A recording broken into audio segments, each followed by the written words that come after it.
Han ingresado muchas mujeres al Poder Judicial, pero solo hasta cierto nivel. Tú en las altas cortes, tú no ves casi mujeres, son pocas. Recién están comenzando a llegar mujeres. Y no es porque las mujeres vamos a cambiar el derecho, pero necesitan, y la sociedad necesita de nuestra mirada, de nuestra presencia. Y teníamos que enfrentar a funcionarios de alto nivel y sobre todo personas que habían pertenecido a las Fuerzas Armadas. Entonces éramos mujeres, ¿no? Y nos quisieron tratar como mujeres. Para mí lo más importante en mi carrera fue haber juzgado esos casos de graves violaciones de los derechos humanos que me causaban mucho impacto. Es cierto, pero yo tenía que dar una respuesta a esos padres, madres, hijos, esposas de las personas que habían sido eliminadas sin un juicio, que la gente se está comenzando a defender sola y muchas veces se cometen injusticias porque sospecharon que ese era el ladrón, lo matan. El Estado, algunos agentes del Estado sospechaban que era su enemigo y lo mataban. Entonces, ¿dónde está la diferencia? ¿Dónde marcamos ese principio de legalidad? No lo hay.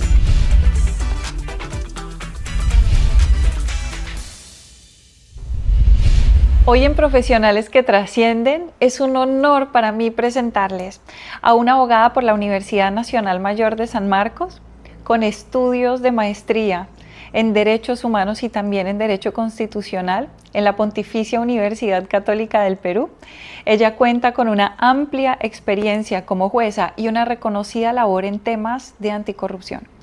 Los últimos años se ha desempeñado en la Junta Nacional de Justicia como titular nombrada de la Comisión Especial. Magistrada Inés Tello, bienvenida a Profesionales que Trascienden.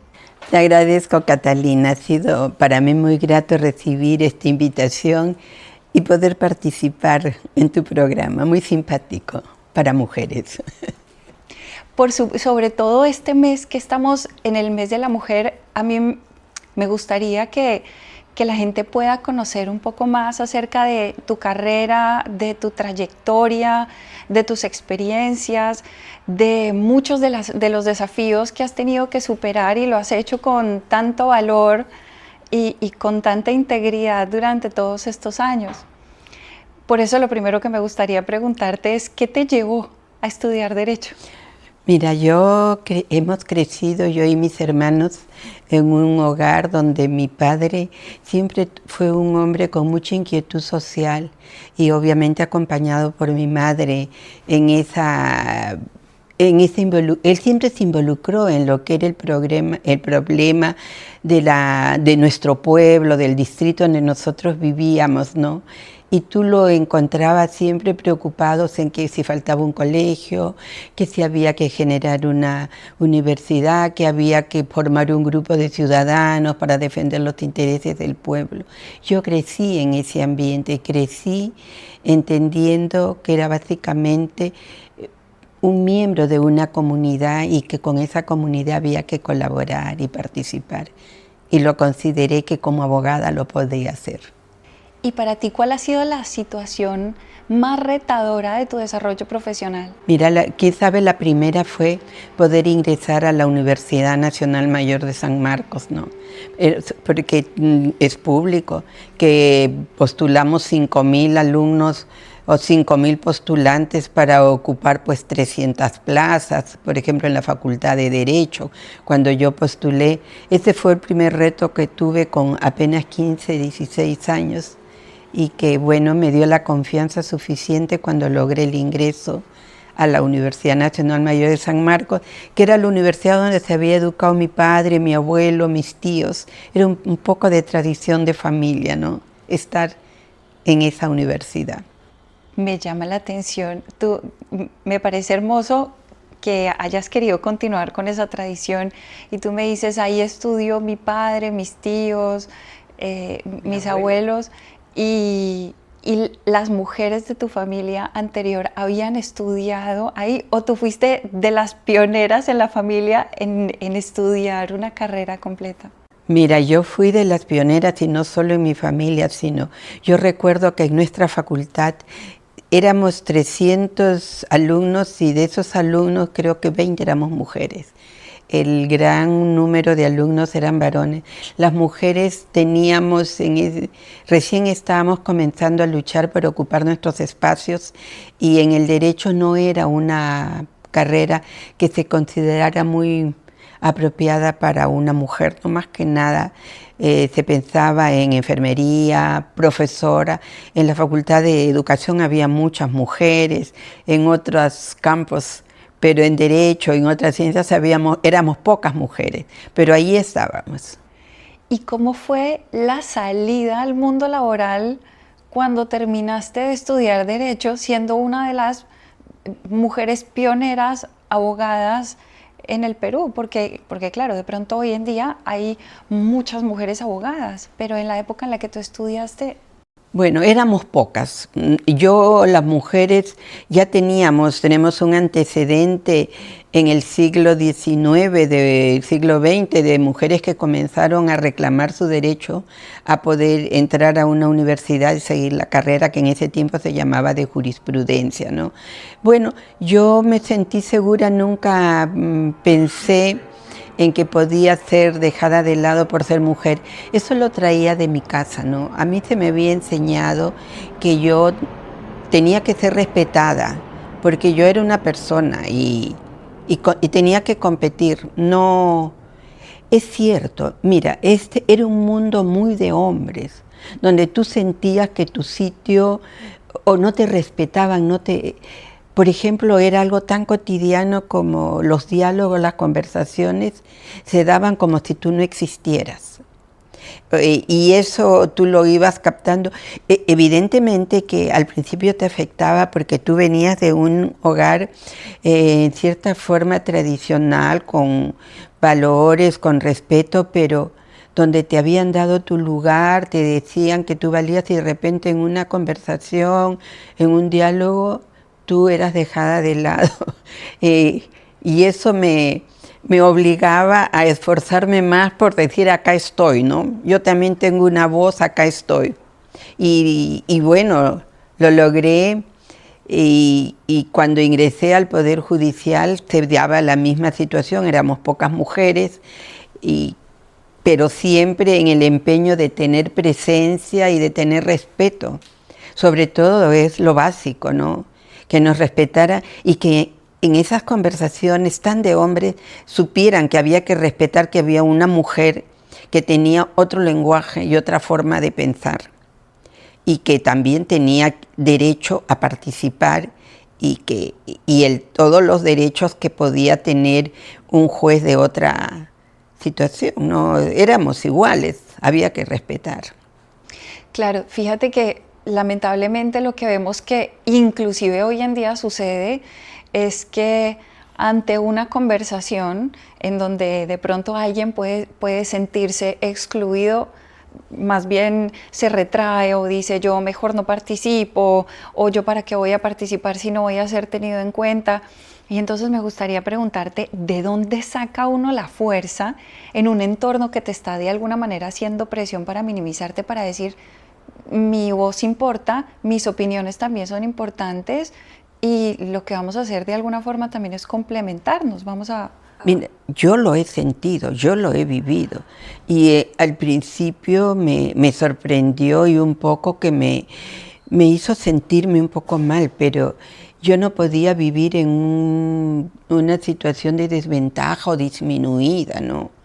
Y me costó, tengo que confesarlo, me costó esfuerzo, pero cuando comencé a darme cuenta que era dejada de lado como si no existiera,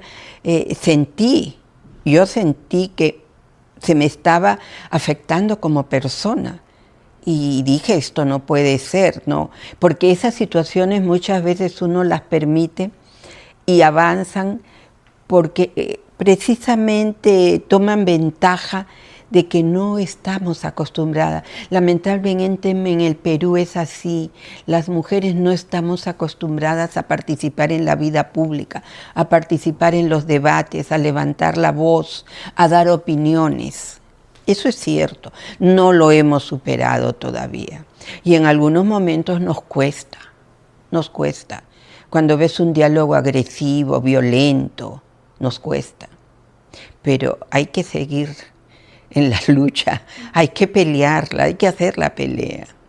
Y sin duda tú has sido una de esas mujeres que nos ha abierto el camino y la posibilidad a otras que de pronto hoy en día hayan entornos en donde hayan menos prejuicios y podamos ser escuchadas y en el ámbito profesional. A mí me parece que eso es muy valioso y hay que reconocerlo, porque es importante la participación de las mujeres en el entorno judicial. Mira, ese es un tema que se ha discutido mucho y se ha trabajado mucho, temas de paridad, temas de participación de la mujer, porque se ha dado un proceso para mí muy especial, ¿no? Han ingresado muchas mujeres al Poder Judicial, pero solo hasta cierto nivel. Tú en las altas cortes, tú no ves casi mujeres. Son pocas. Recién están comenzando a llegar mujeres. Y no es porque las mujeres vamos a cambiar el derecho, pero necesitan, y la sociedad necesita de nuestra mirada, de nuestra presencia. Y eso tiene que ir cambiando. Las mujeres tienen que ir tomando su posición y llegar a ocupar cargos como ya lo hizo una mujer. Ha sido una mujer presidenta de la Corte Suprema. Y luchó y le dio el empuje necesario para desarrollar programas en favor del acceso a la justicia, identificó temas de mujer. Mira, en estos momentos el gran tema es luchar contra la violencia contra la mujer y los grupos vulnerables. Y nosotros vemos que muchas veces este tema no es concientizado por los varones como lo es por una mujer. Y allí es donde tenemos que trabajar, porque esto no es un tema de mujeres, eso es un tema de todos, hombres y mujeres. Cambiar esa mentalidad y dejar de lado ese prejuicio de considerar a la mujer una cosa que está para servir o ser la cuidadora, ¿no? No, hoy día la mujer tiene sus derechos y esos derechos parten inicialmente por darle un ambiente confortable desde su hogar, que en su hogar se le respete y se le dé su lugar. Nosotros vemos, es muy común, ¿no? Cuando en una situación difícil se privilegia educar al varón y no a la mujer. Y eso va contra el principio de igualdad. Y por eso nos mantienen en un segundo plano. Pero somos mujeres, hay que lucharla. Definitivamente sí. Quería preguntarte si durante tu carrera profesional tuviste alguna situación en donde de pronto por ser mujer, no por capacidad, sino específicamente por ser mujer, te pusieron en algún lugar difícil o fue para ti mucho más difícil crecer y desarrollarte a cargos de pronto más altos. No exactamente. Yo, quién sabe, la situación en que sentí que nos quisieron minimizar fue cuando iniciamos los juicios anticorrupción, ¿no? Y teníamos que enfrentar a funcionarios de alto nivel y sobre todo personas que habían pertenecido a las Fuerzas Armadas. Entonces éramos mujeres, ¿no? Y nos quisieron tratar como mujeres, como personas que no tienen autoridad, que no tienen mando y que no los podían juzgar a ellos.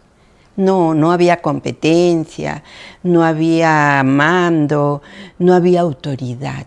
Para él la mujer no tenía autoridad. Y les demostramos que sí la teníamos.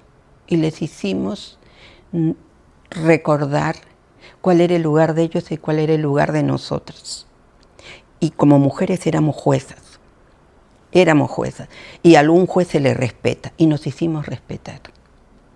Bueno, ese es un desafío que siento que hoy está muy claro en las organizaciones, ¿sabes? Es un desafío de una persona que está desarrollándose profesionalmente y de pronto siente que siendo líder de grupo está dirigiendo gente mayor, o alguien que se enfrenta por primera vez a un grupo de líderes y dice, ¿cómo hago para ser más influyente? ¿Cómo hago para que realmente me escuchen? ¿Cómo hago para ganar autoridad? ¿Cómo hago para que la gente me respete? Entonces, Me gustaría que nos puedas contar un poco en esa situación en donde hay un otro que te está viendo como algo inferior o como algo menor. ¿Cómo haces cuál es la técnica para ponerte en tu lugar y ganar autoridad, sobre todo desde el respeto y sin agresividad, que es lo que no queremos? Efectivamente, eso es fundamental. Tú no puedes entrar a confrontar a una persona que tú ves que esté equivocada, ¿no? Tú tienes que tener, primeramente, tener un dominio de tus emociones, porque evidentemente eres un ser humano y también te afecta, pero tienes que tener, como se dice, tomarte tu cuarto de hora, contar hasta 10 y luego dar la respuesta que corresponde, pero tienes que tener seguridad. Pero para tener seguridad tienes que conocer tu tema y tienes que dar la respuesta que corresponde, de forma tal que esa persona sienta que lo respetas. Entonces, cuando siente que lo respetas, el ambiente cambia. Yo, por ejemplo, jamás tuteé a un procesado. Siempre lo llamé usted y señor, porque es una persona y como persona me merece respeto.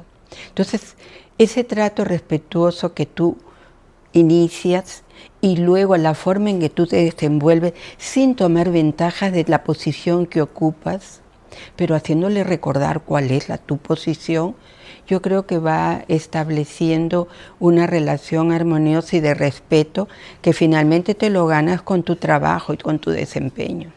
Me encantó, porque entonces el respeto no depende de, es que yo me impongo al otro, no, el respeto inicia en soy yo quien respeta al otro y a través de que el otro se sienta respetado, yo inspiro autoridad. Porque para mí, Catalina, hay algo muy elemental y es lo que yo reclamo en el problema que afronto actualmente, es el respeto que merezco como persona.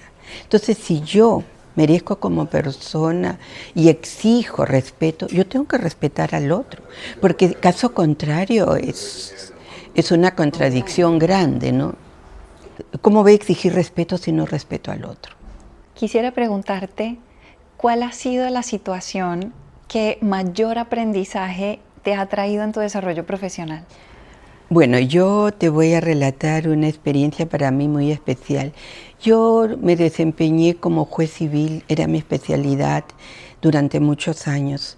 Y cuando yo salí del Poder Judicial y cuando logro reingresar, un año me tuvieron en la Sala Constitucional, que era la otra especialidad que había adquirido en mis estudios en la maestría de la Universidad Católica. Pero luego, por situaciones ajenas, me pasaron a Sala Penal. Era un cambio tremendo de mi especialidad civil a la penal. Entonces, en ese momento, mi primera reacción fue, yo no voy a poder asumir esto, me voy, porque no voy a rendir como a mí me gusta, no voy a poder actuar con la solvencia que había venido haciéndolo. Pero luego vino la reflexión y entendí que lo que querían era que yo me fuera. Y dije, no me voy a ir. Yo soy una abogada con formación profesional de 7 años en la universidad. Es cierto que el derecho evoluciona como evoluciona todo. Bueno, pues me voy a poner a estudiar. Y me puse a estudiar las nuevas teorías, las nuevas ideas que en el derecho penal se dan. Yo sé que cometí, quién sabe, algunos errores porque venía con una mentalidad distinta, pero no perjudiqué a nadie. No fui injusta con nadie. Logré recuperar mis conocimientos, mis capacidades, y en esa especialidad penal me quedé y de allí pasé a la sala anticorrupción. Y he trabajado en las salas penales como 20 años y hoy día no soy la gran experta, pero sí soy una jueza que trabajó en civil, en constitucional y en penal. Eso me dio una visión más amplia del mundo, incluso hasta la sociedad, porque tú cuando entras al ámbito penal ves el otro lado del país, ves a esa población que está en las cárceles, esa población que generalmente en su mayor número viene de los sectores económicamente más deprimidos. Vives el drama, vives el dolor, vives la injusticia de muchas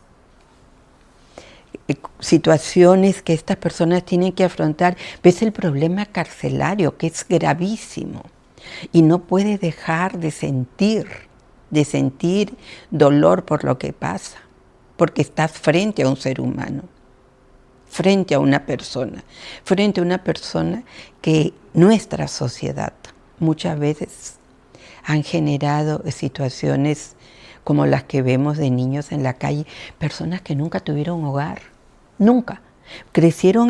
Nacieron y crecieron en la calle, vivieron en la calle, entran a la cárcel, los sacan y vuelven a la calle porque no hay un hogar, no hay una persona que los acoja. Esa es la sociedad, eso somos todos nosotros. Y ese drama tú no lo puedes dejar de vivir. Entonces cuando tú ves que tienes que sancionar corrupción, tú dices, con todo este dinero que se llevan los corruptos, ¿cuánto dejó de hacerse para estas personas vulnerables, desvalidas, necesitadas? Y ahí te viene esta indignación, este reclamo, porque sea un Estado más equitativo y no menospreciar al que nunca tuvo oportunidades. Eso es muy duro, pero es nuestra realidad. Y no solo el país. Creo que es una realidad de muchos países de América Latina. Y que saben, el mundo también se da. Lamentablemente sí. Y lo que me gustaría saber es cómo se toma una decisión justa. Siento que muchos profesionales hoy en día se encuentran con ese dilema, con cómo hago para no ir tan hacia un lado o tan hacia el otro, o pensar únicamente en mí, o cuáles son los aspectos que debo tener para poder tomar realmente una decisión justa. Lo primero que tú tienes que dejar de lado es tú. ¿Qué pienso yo? ¿Qué creo yo? No. Porque tú tienes que pensar qué dice la ley, qué conductas reprime la ley. Y obviamente al momento de imponer una pena o una sanción, tienes también que evaluar a quién tienes al frente. Es lo que te decía hace un momento, cuál es el entorno de esta persona. Lo que nosotros los jueces llamamos el contexto en que se produce el delito, en que se da el delito. Y hay una serie de valoraciones que entran en juego y que tú tienes que explicar, porque es muy importante que un juez le explique a la comunidad por qué sanciona a una persona o por qué la absuelve. No es lo que yo pienso, no es lo que yo creo, es lo que la sociedad me dice, me ha dado como arma para yo juzgar a una persona, y yo le tengo que responder que las he usado adecuadamente, no aplicando derecho, sino siendo justa. Porque la ley no es la justicia siempre, porque la ley te pone una situación, te describe lo que nosotros llamamos, te tipifica una conducta, pero hay otros factores que influyen y que tú tienes que evaluar y tienes que expresar, ¿no?, para que conozcan. ¿Qué casos o decisiones consideras que han tenido mayor impacto? Para mí, cuando juzgué la violación a los graves derechos humanos que se produjeron en la época del régimen de Fujimori y Montesinos, no era correcto que se eliminara personas, que se matara personas solo porque se suponía que pensaban distinto o que eran enemigos del régimen o que eran terroristas. Sí, podían haber sido terroristas y ser juzgados y sancionados. Es lo que nosotros los abogados llamamos el derecho penal del enemigo. Para mi enemigo no hay ley. Y eso no puede ser. Eso repudia toda concepción de un ser humano, ¿no? Tú no puedes entender que a un muchacho lo saquen de su casa un joven estudiante, lo asesinen y sus padres nunca más sepan de él hasta que 20 años después encuentras sus restos en un descampado. Tú no puedes entender de que se vaya a una reunión y se elimina a todas las personas que están allí. ¿Por qué? Porque no pensaron igual que tú. Eso va contra cualquier norma elemental, sin que no sea de derecho, es hasta una cuestión humana, ¿no? Si tú aplicas tu más mínimo sentimiento de humanidad, tú no puedes tratar a un ser humano de esa manera. Tú no puedes quitarle la vida a un ser humano de esa manera. Entonces, para mí, lo más importante en mi carrera fue haber juzgado esos casos de graves violaciones de los derechos humanos, que me causaban mucho impacto, es cierto, pero yo tenía que dar una respuesta a esos padres, madres, hijos, esposas de las personas que habían sido eliminadas sin un juicio, donde no se les había podido probar nada, porque no les dieron oportunidad de defenderse. Habían sospechas. Bueno, la sospecha te permite un juicio. Un Estado que se precia de ser respetuoso de los derechos procesa a las personas y les dice y los sanciona. Yo te escucho hablar con una gran sensibilidad y con una gran empatía por las víctimas y los familiares, y en lo que pienso es que en las organizaciones, digamos, gubernamentales o organizaciones privadas, se piensa mucho esto de que tengo que tomar una decisión muy racional. A un lado las emociones, a otro lado lo racional, y realmente lo que yo observo de lo que me estás compartiendo es más bien un alto grado de empatía, de mucho conocimiento, sí, pero también un alto grado de empatía. Entonces, lo que quiero preguntarte es ¿dónde está el equilibrio? ¿Dónde está ese punto exacto en donde tengo sensibilidad con el otro y al mismo tiempo utilizo todo lo técnico en beneficio del bien mayor? Claro, el bien mayor es la sociedad y nosotros lo consideramos así. Las víctimas ya no estaban en el proceso. Yo estaba juzgando a los victimarios. Entonces yo me hacía la gran pregunta, en nuestro país, en nuestra sociedad, ¿alguien está autorizado para desaparecer, para matar a una persona porque sospecha que es su enemigo? Entonces el equilibrio se da. Yo muestro la empatía porque yo me siento parte de una sociedad que es respetuosa de la otra, del otro. Entonces me planteaba la pregunta, mira Catalina, muchas personas me decían, pero ¿por qué te preocupas si son terroristas? Pero ¿para qué vas a juzgar si son terroristas? Efectivamente podrían serlo, no serlo. Pero yo cuando comencé hablando contigo, te dije que yo respeto a la persona. Y esa persona puede estar equivocada, puede tener ideas de que nos afectan en nuestro Estado, pero para eso tenemos leyes. Si no entramos pues en el mundo sin leyes, por eso te hablaba del derecho penal del enemigo. Para mi enemigo no hay ley, y un Estado sin ley no es Estado. No hay democracia, no hay país, no hay orden. Es lo que está sucediendo. ¿Qué nos está pasando? Que la gente se está comenzando a defender sola. Y muchas veces se cometen injusticias, porque sospecharon que ese era el ladrón, lo matan. El Estado, algunos agentes del Estado sospechaban que era su enemigo y lo mataban. Entonces, ¿dónde está la diferencia? ¿Dónde marcamos ese principio de legalidad? No lo hay. Entonces yo, te digo, sentía, al margen de lo que fuera, que había la víctima es sobre el cual recaen los efectos del delito.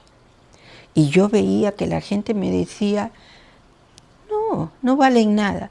¿Crees que puede haber un ser humano que no tenga valor? Todos tenemos un valor. Todos somos personas. Es verdad. ¿Qué mensaje te gustaría transmitir acerca de la importancia de la justicia? Yo les transmitiría a toda la sociedad peruana, a los peruanos y peruanas, que luchen por sus derechos, que se identifiquen con el otro, que consideren que nuestra patria va a ser grande si nosotros comenzamos a hacerla grande, haciendo que nos respeten y respetando. En el Perú estamos dejando de lado el respeto a la ley, al orden, y estamos perdiendo mucho. No podemos dejar un país así para las futuras generaciones. Hay que luchar por la justicia. ¿Cuál es tu consejo para una persona que te ve y tú eres referente y dice, yo quiero seguir los pasos de la magistrada Inés Tello? ¿Cuál sería el consejo para esa persona? Que consiga, que se fije sus objetivos, que luche por ello, pero sobre todo que tenga presente algo que es muy importante en tu vida: ser honesta. Tú puedes llegar a tu casa, compartir con tu familia, descansar con la tranquilidad que no le has hecho daño a nadie. Yo creo que no hay valor más grande en este mundo que la honestidad. Eso es lo que debes siempre buscar, alejarte de la gente nociva, de las conductas nocivas. Sin duda, tú eres una persona que ha tenido mucho amor por la labor. Inclusive todavía estás, o sea, en este momento estás actual, estás activa, continúas estudiando, continúas aprendiendo, has estado ejerciendo, digamos, todos estos últimos años, y me gustaría que nos puedas contar un poco cómo fue el proceso de selección para participar de la Junta Nacional de Justicia. Yo precisamente vengo afrontando un problema por haber postulado para ser miembro de la Junta Nacional de Justicia y ganar una plaza en un concurso público de méritos. Y hoy día se me cuestiona por mi edad, porque en esta sociedad, y actual, no me refiero solo al país, ¿no?, hay un concepto estereotipado de que la persona mayor, el viejo, la vieja no sirve. Entonces, pero sin embargo, olvidamos que esa persona adulta mayor también tiene conocimiento, tiene capacidades y tiene experiencia y ganas de seguir ejerciendo la función pública. Entonces yo me gané mi plaza por concurso público. A mí nadie me ha dado un nombramiento a dedo, ni he sido nombrada porque fui la amiga de alguien. No ha habido ningún favor, y es por eso que yo he emprendido esta lucha, que la voy a continuar, porque el Perú en el año 17 ha firmado expresamente la Convención Interamericana para proteger los derechos de las personas mayores, y uno de mis derechos es ejercer mi derecho al trabajo, valga la redundancia, en tanto derecho, sin que por edad pueda ser discriminada. Y es lo que está pasando en el país, ¿no? Y lo más grave de todo esto, que me acusan de que es un capricho, de que yo he generado toda esta situación. Y volvemos a lo mismo. Y yo digo, yo soy una persona. Yo, para que un grupo de personas estén tranquilas, tengo que sacrificarme. ¿Por qué? Porque no es al revés. Porque no piensan ellos de que todas las personas somos iguales. Parece una ironía.